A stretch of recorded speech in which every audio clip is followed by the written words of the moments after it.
જે કામના રહિત આત્મામાં સ્થિર આત્મ સ્વરૂપ છે એનું કદાપી પતન નથી થતું. તે બ્રહ્મની સાથે એક થઈ જાય છે. શરૂઆતમાં અનંત ઈચ્છાઓ હોય છે અને અંતે તો પરમાત્મા પ્રાપ્તિથી ઈચ્છા જ બાકી રહી જાય છે. જ્યારે આ ઈચ્છા પૂરી થઈ જાય છે ત્યારે ઈચ્છા જ મરી જાય છે. પરમાત્માથી કોઈ મોટી વસ્તુ હોત તો તમે એની ઈચ્છા જરૂર કરત.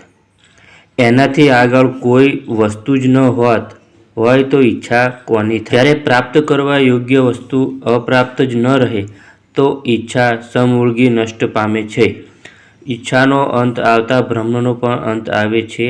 આ જ ભીષ્મનું ઈચ્છા મૃત્યુ છે. આ રીતે ભીષ્મ દ્વારા રક્ષિત આપણી સેના બધી રીતે અજય છે. જ્યાં સુધી બ્રહ્મ છે ત્યાં સુધી અવિદ્યાનું અસ્તિત્વ છે. બ્રહ્મ નષ્ટ થતાં અવિદ્યાનો પણ અંત આવે છે. ભીમથી રક્ષિત તે લોકોની સેના જીતવી સરળ છે. અહીં ભીમ એટલે કે ભાવ. ભાવે વિદ્યતે દેવઃ. ભાવમાં એટલી ક્ષમતા છે કે જેનાથી અવિદિત પરમાત્મા પણ વિદિત થઈ જાય છે.